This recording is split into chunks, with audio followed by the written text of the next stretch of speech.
Hi everybody, my name is Kevin Kempter. I'll be doing a talk today on Postgres backup and recovery methods. Just an FYI, if we can make this a little smaller. I have posted the slides already. They're up at our website, consistentstate.com/PDF.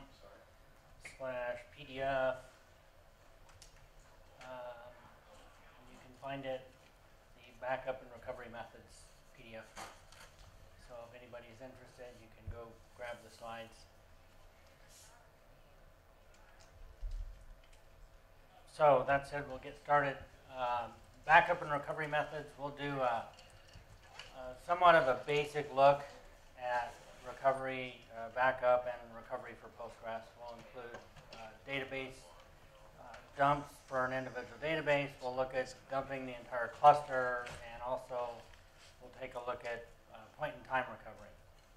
So an alternate title might be How Not to Be This Guy.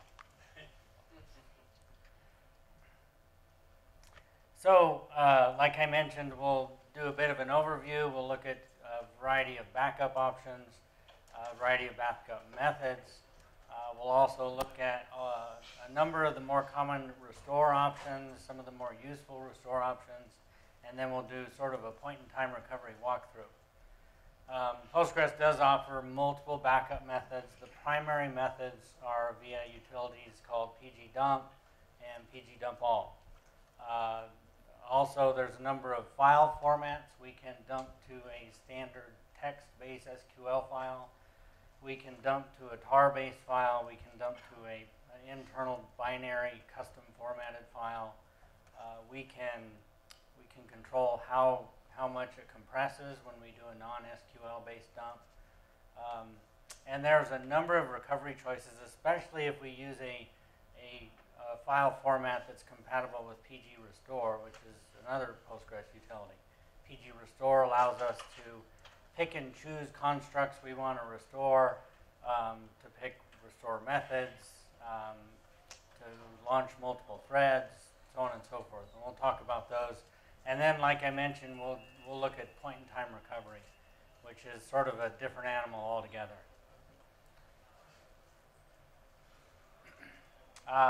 Your base backup options are the utilities pgdump and pgdumpall. pgdump allows us to dump a single database. We can give it multiple output options. It is non-blocking, meaning it does not create locks on tables other than a shared lock. It won't block any reads or any additional writes. However, non-blocking doesn't mean that it doesn't cause a load on the system. So one thing to be careful about is if you're going to run a pgdump on a regular basis and it's a large database, you need to be very careful about when you run the pgdump. If you run it during your core business hours, and again, it's a large database, you will see enough of a load on the system that it'll be noticeable to your applications. It does create a consistent backup even if the database is in use, meaning you get a guaranteed recoverable snapshot of the data or the database as of the point in time you hit the return key when you run pgdump. Here's the syntax for pgdump. We run pgdump. We give it a number of connection options. We give it the dump options we're looking for, and in the last parameter, we give it the database name. Generally, you would redirect the output, because its default is standard out, to some other file. In terms of connection options, we can specify the host and the port, the standard Postgres client connection options. We can give it a username. We can specify whether or not we want it to prompt us for a password and so forth. Which means that we can actually run the pgdump on server A and point it to the database on, say, server B kind of thing, and redirect our output locally. It still will create a query load on server B, but a lot of the file operations, of course, are going to happen on server A, so we can minimize, if you're in a scenario where you can't really dictate when this gets to run, you can minimize some of the load on the system by running it on a remote host. Likewise, it respects the standard Postgres environment variables, database, PG host, and so forth. If those are set and you don't specify the connection options, then it will likewise behave like PSQL does. So if I have PG host set to some other host, even if I don't specify the -h or the -- host, it will assume that that's what I want. Here's some of the dump options. So with a PG dump, we can tell it I only want the schema, i.e. the DDL. We can say only give me the data. The clean forces the output to contain drop statements for every construct in the database. Likewise, the create will actually generate a create database statement in the output to create the database when you go to do the restore. We can specify an individual schema to dump. One note about options like clean and create, when you go to do the restore, some of these options can be specified after the fact. For example, if I didn't do a create and I was on another server and I wasn't sure if the database was going to be there or not, let's say I was scripting this up, if I use a format that's compatible with PG restore, at restore time I can say create even if it's not in the file, and PG restore will actually leverage that for me based on what database name I specify at restore time. That's not true with all the options, but with some of them. Likewise, I can exclude specific schemas. So, for example, if you're running, say, Sloaney for replication, and Sloaney generates its own schema, and it has triggers, and it has pointers to specific Sloaney libraries and so forth, which makes it kind of difficult to restore without installing Sloaney on the other node, the target node where you're going to restore to. I can simply exclude the Sloaney schema, and then all those problems go away. The -f is the format output, so if I don't specify the format, it'll give me a plain text file. Likewise, I can specify C for the custom binary format, which isn't a compressed format. I can specify T for a tar format. And likewise, we can specify D, which actually gives us a directory with one table, or I'm sorry, one file per table or per blob structure. And also, it creates a table of contents file that sits in that directory. This is actually all of the formats other than the plain format are formats that PG restore will read. Likewise, I can tell it whether or not I want the restore to include the OIDs. If I do not, which is the default, then when I restore into a new database, I will get new OIDs as part of the restore. I can specify not to generate any ownership. We can specify individual tables to dump. Likewise, I can do multiples, so I can say -T table A, -T table B. And also I can do wildcards, so I could say -T, ABC star for all the tables that start with ABC. I can tell it not to dump access privileges. Likewise, if I wanted to, I could say generate insert statements. This is sometimes useful if you have a scenario where you specifically don't want to use copy. Copy is the default. Copy is obviously the fastest way to move data in or out of a Postgres database. However, there are some scenarios where you really don't want the copy and you can do it just as part of the dump. The disable triggers flag is really a flag for when you do the restore. It doesn't really have any impact when you do the dump. However, when you go to do the restore, and this only works for a data-only restore, it actually disables the triggers for the database until the restore is complete. Likewise, there's a lock wait timeout value, meaning if PG dump can't get a lock within the time you give to it in this parameter, it will actually abort. And the default is to wait either indefinitely or wait as long as you have the timeout value globally set in your PostgreSQL.conf file, and at that point it will abort. I can specify a compression level for the custom formats. I'm sorry, for the non-plain format. I can do it for a plain format, but it's kind of goofy. It basically runs it through a gzip compression, and my experience has been it's actually a little faster just to pipe it to gzip. Although faster is relative, doing a dump and piping it to gzip is by no means fast. I would go with a custom format or a tar format. That's been my experience as the fastest way to get a good compressed dump. Likewise, we can use a verbose flag, which gives us a lot of extra output, or we can just say, give me the version I'm playing with. Here's a couple examples of using pgdump. The first one, we're using the -C, which basically says, give me a create database statement in the output. We're specifying I only want insert statements. The prod1_db is our database name, and we're directing that output to a prod1db.sql file. In the next example, we're dumping a data-only dump for the customer table, and we're giving it a -fc, which gives us the custom binary format. We're going after the prod1db again, and we're redirecting the output to prod1db.cust.sc.dmp. The output in that case will be a binary, non-human readable file. Likewise, the third example, we're dumping only the DDL, i.e. the -S flag of the prod1 database, and we're redirecting that to a simple SQL file. And the final example, we're doing a pgdump of the gold schema. We're giving it a -ft, meaning we want a tar format. We're going after the prod1db again, and we're redirecting that to a DMP file. We could redirect that to a .tar file.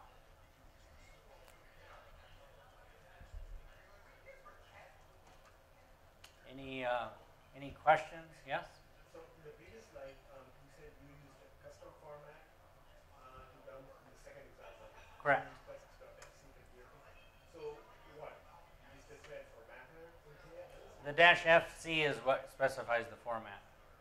So the -f flag specifies the output format for us. So if what is C is custom. It's an internal binary format to Postgres. PG-Restore knows how to read it. It's not anything that you could uncompress with tar or with gzip. It's just a custom binary format. Is it compressed tables? It is compressed, and you can specify an alternate compression level, but the documentation will tell you you get moderate compression by default. Correct. Any other questions for pgdump?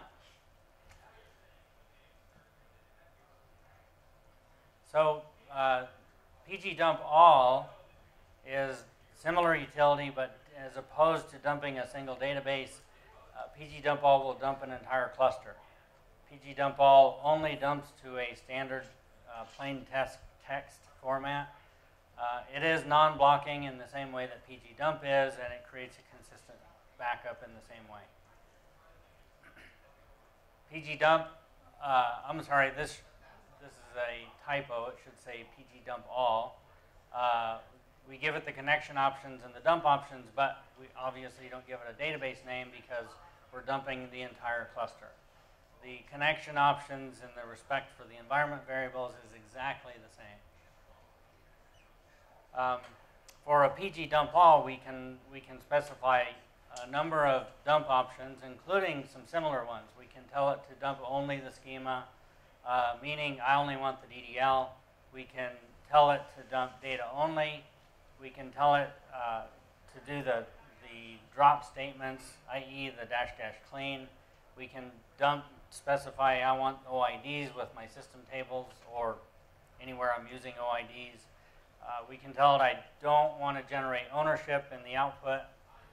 Some of the items that are specific to dumpall are, I can say pgdumpall-r and only dump the roles. So the roles or the usernames that are specific to that cluster will be dumped to an SQL file. it's going to dump it as create role statements. Likewise, the same thing for table spaces. I can say just dump the table spaces from this cluster, and its output will give me a set of create table space statements. I can say -G or -- globals only, which dumps the roles and the table spaces. Or I can do a dump all of a cluster, and I can specifically tell it not to dump table spaces. Sometimes helpful when I have a different table space layout in production than I do, say, in my QA box. We can also tell it to generate insert statements instead of doing copy statements. We can specify the disable trigger flag, which works the same way, meaning it's only applicable if I'm doing a data-only restore on the other side, and it's, again, only applicable at restore time. The same lock wait timeout value is available, and we can give it a verbose flag or check the version. A couple of examples for dump all. The top one here, we're just grabbing the globals. So we're getting the table space statements and the role statements, and we're redirecting that to a global structures.sql file. The second example, we're doing a dump all of the entire cluster, but we're just getting the table spaces. So we're running that out to a tablespaces.sql file. And the third one, we're dumping the entire cluster, but we don't want to dump any table space commands. So we're just getting a full database cluster dump of everything but the table spaces. And then finally, we're doing a data-only dump, the -A flag, of the entire cluster, and we're redirecting that to a data-only.sql file. Any questions on PG dump all? Yes? So let's say I have multiple databases, but I want the global structures and one database information. So in that case, you'd do a dumpall-G to get your global structures in one file, and then you do a PG dump on that individual database to get the database dump. We actually do that fairly often when we back up 1 or 2 production databases, and the rest of the databases on that cluster we really don't care about. Any other questions? So in terms of restore options, our 2 options are PSQL if we've done the output to a plain text file, or we can use PG restore, which gives us a number of added options. So if, in fact, we did a PG dump all out to a plain text file, here's a couple of examples of how we might use PSQL to restore. In the first example, we're doing a PSQL-EF, which of course specifies the F is the file name, and the E says actually print out all the statements that you're running just for debugging purposes. We're running the prod1 db.sql file, and we're redirecting the output to load db.log, meaning we're just putting the output into a log. In this case, we're not specifying a database name, so the assumption is that it would run against the Postgres database if we were running as the Postgres user. Obviously, we could specify user and database name and so forth. In the next example, we're doing a PG dump of the prod1 database. We're not giving it any options. We're simply piping that output to PSQL-H on our QA server. So assuming this was our production box, we're dumping our primary production database, and we're simply redirecting that to a inline restore, if you will, on another server. We actually do this quite a bit when we set up Sloaney, where we'll do a PG dump schema only and pipe that to the target server, and then we'll do the globals and pipe that to the target server, and then we're ready to go in terms of actually setting Sloaney up for that node to be a slave.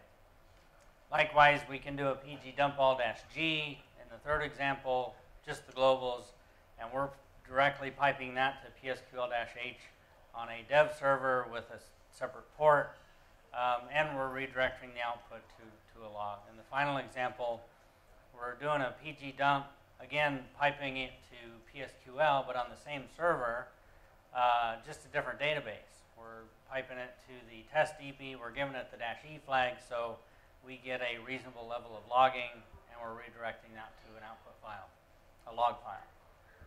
Any questions?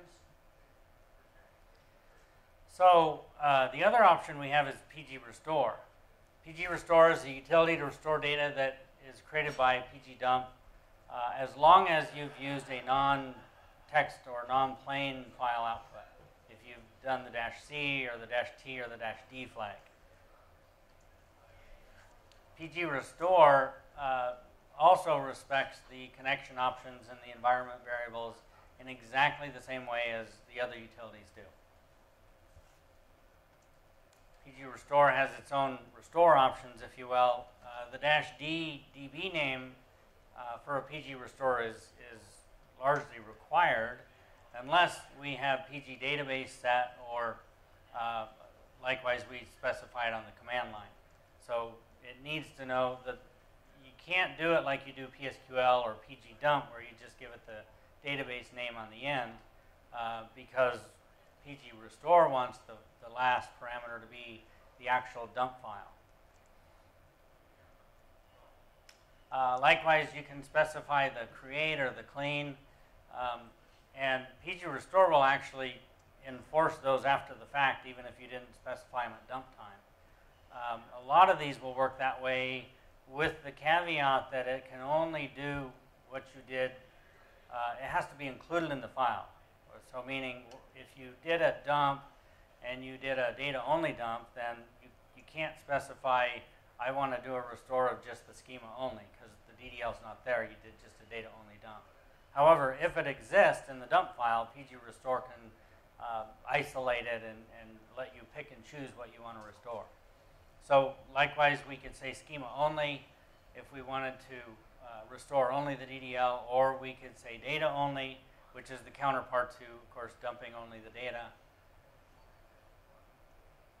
We can restore only individual schemas. We can restore without ownership, meaning the ownership would be defaulted to whatever user you were running the restore as. We can restore individual indexes, individual functions, individual triggers, again, as long as they're part of the dump file. We can restore individual tables. We can tell it not to restore table spaces. So if I did a PG dumpall and I forgot to exclude the table spaces, when I go to do my restore later, I can exclude them at that point. We do need to specify which file format that was used to do the dump.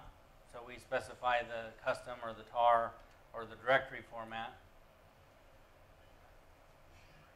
We can tell it to restore individual tables. Again, no table spaces, that's a repeat. Likewise, there's a parallel jobs flag. We can say -J and give it like 10 threads. PG Restore does not have the ability to split a single table up into multiple threads, but it will split the entire restore up and put these 5 tables in thread 1 and another 4 tables in thread 2 and so forth. And it is significantly faster. I've seen dumps that took over 24 hours that took less than 30 minutes to restore.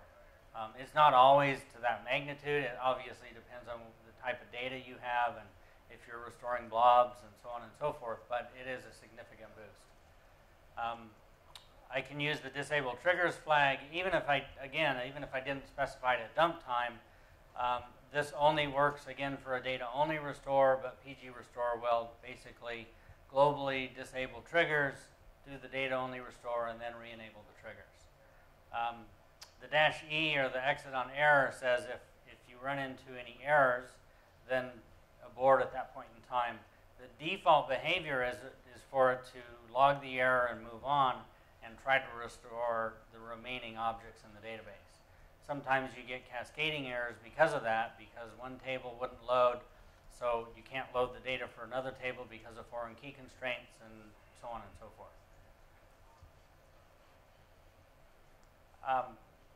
There's a unique component of PG Restore that allows us to create a list file and restore based on a specific list file. This is a fairly powerful feature if you get into a scenario where you need a highly customized restore.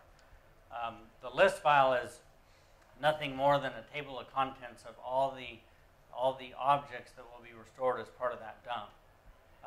And then we can modify that list file and do a custom restore, which we'll take a look at here in a moment. The version and the verbose flag are there as well. Here's a couple of base PG restore examples. So the top one, we're restoring data only from a custom formatted file. We're telling it to restore into the prod2_db database, and we're restoring from the prod1db.fc.dmp file. The next example, we're giving it the clean flag, so it'll specify drop statements as it goes before it restores everything. We're only restoring the gold partners schema. We're giving it a verbose flag because we want some extra output. We're telling it it's a tar formatted file. We are restoring into the prod2db file, and we're giving it the prod.tar.dmp file as our source. And the third example, we're restoring only the DDL. The database we're rolling into is the QA1_DB. It's a custom formatted file in terms of our source. We're telling it we want to use 10 parallel threads, and our source is the prod1db.fc.dmp, even though it's a, it's a custom formatted file. My bad. Any questions on the examples? Yes? When you do the parallel restore, what happens to the foreign keys and all those? The foreign keys are all, they're all pushed to the bottom anyway as alter statements. So the parallel obviously breaks it up in such a way that each component can stand on its own. Does the parallel restore work only for binary dumps or also for text files? No, just for binary dumps. Is the index data part of the binary dump, or is the index created like regular index? It's created, it's actually pumps out create index statements for you. Okay, it's not the whole index. Right. Okay. Any other questions? So we'll take a little look at restoring from a list file. So PG restore, like I mentioned, we can create a list file from a dump file. The list file will contain one line for every needed operation, such as create tables, the copy statements, the create indexes, and so forth. You can go in and modify the list file to suit your needs and then run a custom restore. Here's an example of how we would create the list file. So we do the PG dump. We're giving it a tar format. The DB1 database is what we want to dump, and we're redirecting that to a dump file. And then we run PG restore. We tell it it's a tar formatted file. We give it the -L, meaning I just want you to create a list for me or a table of contents. We give it the dump file, and then we redirect that output to our new list file. The list file is going to look like this. So you'll have a header, semicolon, and the first column is a comment. And this just tells us a little bit about the dump. And then we will have one line for every operation it's going to take. So in this case, it's going to create a database. It's going to specify that it's the public schema. There's some comments. It does ownership. It creates the PLPG-SQL extension, has a comment on that, and then it creates a number of tables. And then likewise, the table data is the copy statements, or it might be inserts. In this case, it was copies that loads the data for those tables. In this particular example, we don't have any indexes and foreign keys and so forth, but just to keep it simple. So if we wanted to restore via the list file, we would, again, would do the PG dump. We would use PG restore to create that list file. And then we could come back and we could modify this list file. So for example, if I didn't want this, let's say the testDB Jasper metrics table, I could simply comment that out and it wouldn't create the table. I could likewise come down and comment out its data load. I could comment out some of the data loads where I only wanted just the table to be created but not the data loaded, so on and so forth. And then what I can do is I create the database, this QADB3 database. and I do the PG restore with the -L flag that says use this list file that I've modified, and the rest of the parameters are default, or normal. I give it the tar format. My target database is this new QADB3 database, and I give it the prod DB dump file, the same dump file, and based on what I've tweaked in my list file, that's what's going to be restored. Again, if you get into a scenario where you really need a custom and you can't do it with the normal flags or the normal isolation levels that PG restore gives you, you still have an option without having to write a script that says, you know, load these tables and then go and drop 8 of them and then load some data and turn around and drop it and so on and so forth. Any questions?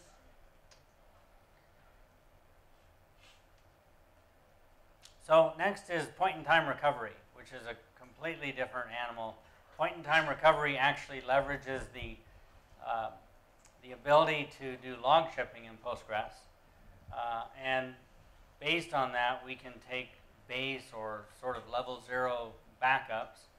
And then when we go to restore, we can take that backup in conjunction with the log shipping or the wall segments that have been archived for us. And we can create a point-in-time recovery scenario where we can recover to a specified point in time. There's a number of recovery options, including I could specify a particular transaction ID I wanted to restore to. I can specify alternate timelines if I'm in a scenario where certain wall segments are corrupt and I can't get past them and so forth. It can be very easy and very simple, and it can be extremely complicated depending on what your needs are. However, point-in-time backups and then recovery is going to require a couple of base components. To do the backups, we need to make sure that the database is in fact archiving its wall segments, meaning every time a transaction log fills up, before it rotates to the next log, it actually makes a copy of that log, and that becomes a wall file or a wall segment. And then likewise, we need to make base backups or level 0 backups. There is a way, sort of through rsync, that you can have multiple levels of backups. You can have level 1s and level 2s and so forth. As a company, we haven't really found it expedient to do that. We've found that it's just as easy to just do the base backup on a less frequent basis and keep more wall segments in between. So for example, we'll back up the main database maybe weekly or in some cases monthly, and then we keep the wall segments in between, and we can package up a base backup and all of its relevant wall files or wall segments from the time of that backup to the time of the next, and have a nice, neat package, if you will, that'll allow you to back up anything from the point that each base backup was taken up through the next base backup, and anything in between. Meaning, if I'm doing weekly, if I did a backup on week 1, then at the point when I did week 2's backup, I would package up week 1's base backup and all the wall segments that have happened up through the week 2 backup. And that way, I have a nice tar file that I can uncompress and I can recover to any point in time from that base through its end, which is the next base backup. Likewise, for recovery, we need to obviously restore the base backup that we want to recover from. There's a little bit of prep work to do in the data directory. We have to create a file called recovery.conf that has some parameters of how we want the recovery to act or behave. And then we simply start the postmaster. The postmaster will find the recovery.conf file. It will roll into an automatic recovery mode, and it will do its thing. And once it's finished, it'll change the name of the recovery.conf to recovery.done, and it will come fully online, ready to accept connections. And we'll do a bit of an example walkthrough. So in order to set up the database to do archiving, there's a couple of things we need to tweak. One is we need to change the wall level. Wall level is by default set to minimal.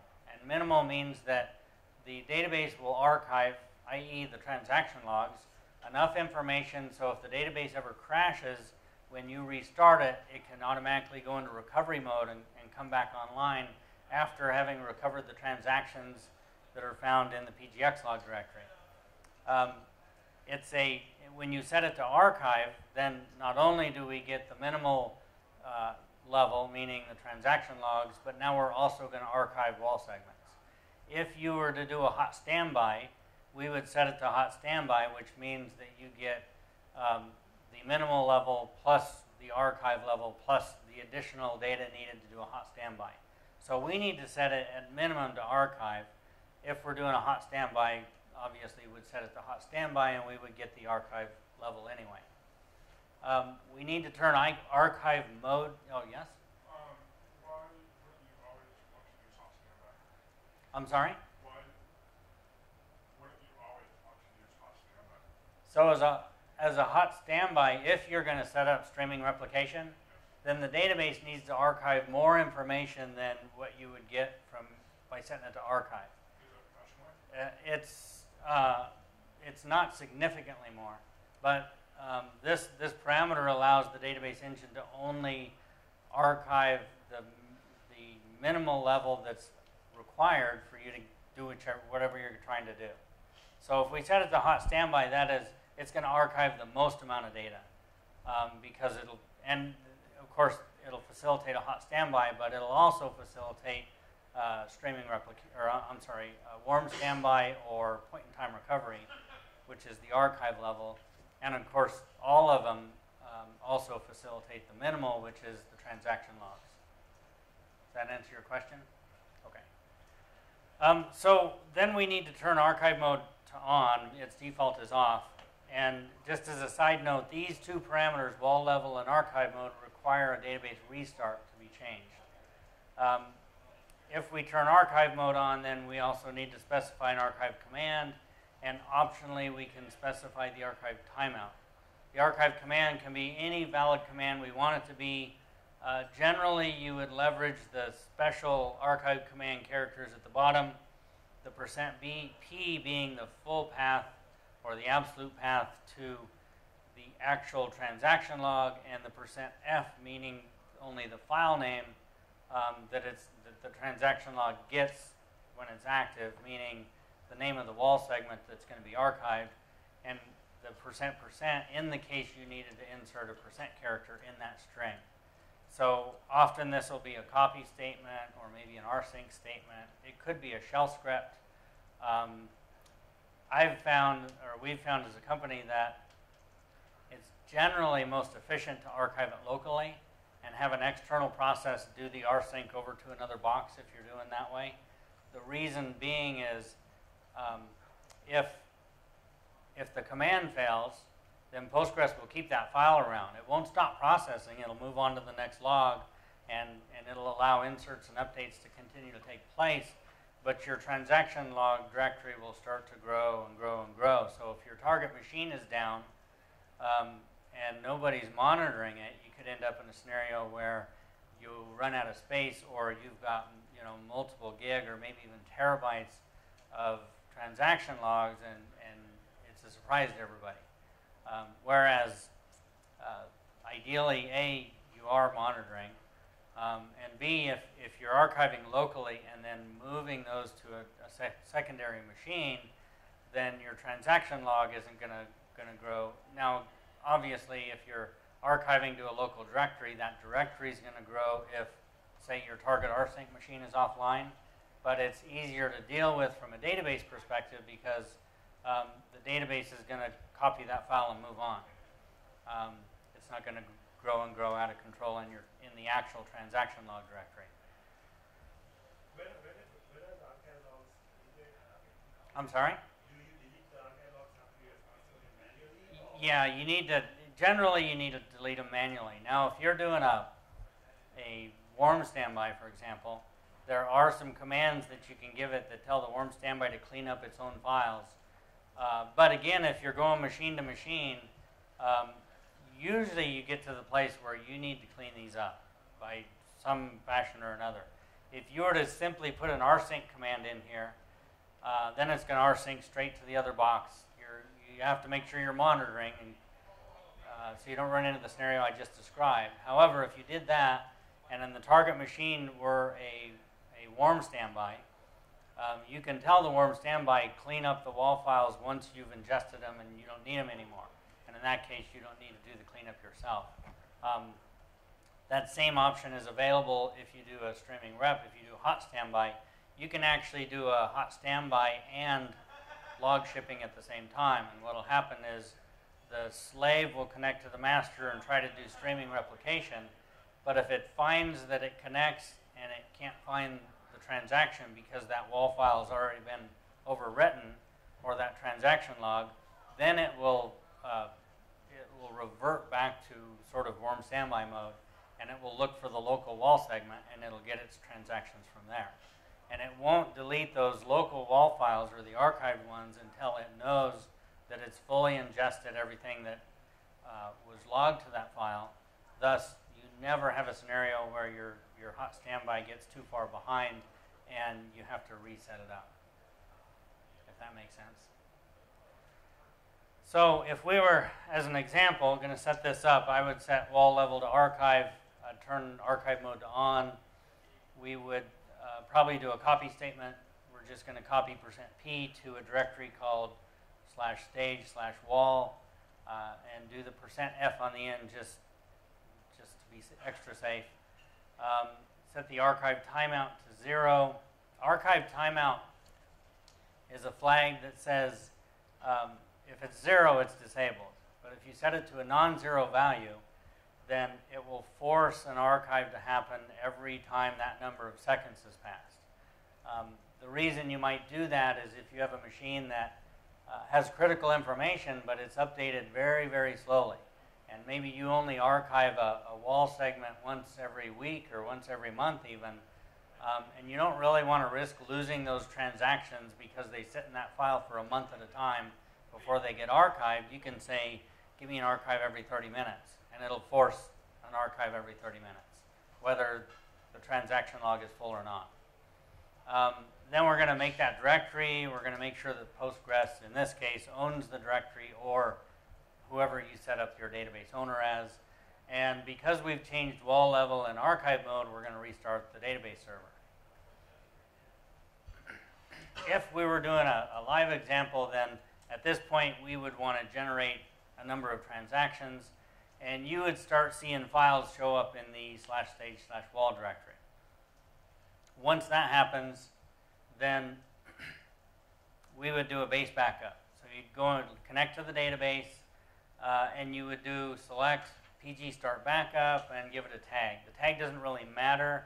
It's a tag that allows you, if you're backed in a corner, if you will, in your recovery mode, you can specify which timeline you're looking for. In our case, we generally give it the date timestamp as the tag. And then you archive the cluster data directory and any external data directories. For example, if you moved your transaction logs to another file system, or if you've created tables on another file system, you just back it all up. In this case, we're doing it with tar. You could do it with rsync or with copy or whatever you decide you want to do. And once the copy or the archive is finished, then you come back to the database and you run select PG stop backup. The start and stop backup basically write extra information into the archived wall segments as new files that basically tell the database how to figure out what transactions were in flight when that backup started versus which ones were in flight when it finished. Then we would, continue to let the application run. If this were a live test, or we would execute more transactions, thus creating more wall segments. And then we would, in order to prepare, would probably go ahead and create a recovery.conf file ahead of time. The recovery.conf file takes a couple of base commands. The primary one being the restore command. The restore command has to return non-zero. It can be as simple as this copy statement we have on the second line, or it can be as complex as shell script like we have on the third line. Basically, it's going to see %f as that's the next wall file I'm looking for, and it's going to see %p as its local transaction log directory once we roll into recovery mode. We can also specify a recovery target time as a timestamp, at which point it will recover up through, inclusive of that particular timestamp, any commits that have taken place at or before, and then it'll come online. There's a couple other parameters that I didn't include just to keep things simple. So if we were going to do a recovery, if it's available, we'd want to copy the original data directory. Or at minimum, copy your PGXlog directory off somewhere else, because you might need that later. If you can still get to it, you can generally recover everything up through the crash, including any transactions that are currently in the last wall segment that didn't get archived. If not, you're going to lose everything up until the last archive took place, if that makes sense. Want to make sure the postmaster is not running, meaning if you had a crash and you're recovering on the same machine, make sure that Postgres, there aren't any straggler processes running. Likewise, if we were doing rsync to do our backups, then we don't need to do these other two steps. However, assuming we didn't, we would remove or maybe make just do a move of the data directory to elsewhere. We would restore the last system backup on the box. We would go in and make sure that if we had external table spaces, that the links in the PG table space directory are still valid. Probably on a new machine, you're going to have to redo those links. It's a simple link. You just link it to the file name, which is a numeric file name that you find in that directory. Likewise, you need to remove, basically you want to remove everything in your PGXlog directory on your restored system, because obviously what's in there is what was in there when you did the base backup, which might be a week ago. So remove everything from PGXlog, but make sure that the PGXlog/archive status directory remains intact, meaning the directory needs to remain, but you don't want any files in either of those directories. If you are able to make a copy of your original PGXlog directory, at this point you'd want to copy any files in the base PGXlog directory, the original one, into your new one, thus allowing you to recover all of the latest committed transactions before the crash. Then we create the recovery.conf command file and we drop it in the base data directory. And optionally, I usually do this, I will modify the pghba.conf to prevent anybody other than the Postgres user for local connections to be able to connect, because I don't want people trying to do stuff while the recovery is going on. It doesn't harm anything, it just means that I'm going to see the error message that says error database is in recovery mode, or database is starting up over and over and over and over and over as the applications try to connect. Then we start the server, it'll go into recovery mode. You can monitor the logs and you can see the wall files as they're being replayed. And once it gets to the point where either the recovery timestamp you specified has been reached, or the last wall file that you've given it access to has been replayed, then it'll rename the recovery.conf to recovery.done, and it'll come online. If something stops the server, even if somebody goes in and does a pg control -m fast stop during the recovery, you can simply restart it. It'll pick up where it left off and finish the recovery. Likewise, we obviously want to go in and verify, did things look okay? Did I get mostly, does the data look like I got it all as a DBA? And if not, I can go back and redo it before I tell the world, hey, we're back online. And if it does look good, then I would restore the pghba.conf file back to its original state, do a reload, and we're good to go. Any questions? Yes? What if I just want to recover one table to a point in time? In order to do that, you would have to recover the entire cluster, bring it online, do a PG dump of just that table, and then take that dump file and go restore it where you actually want it restored. if that makes sense. Any other questions? Well, thanks for attending. I appreciate it.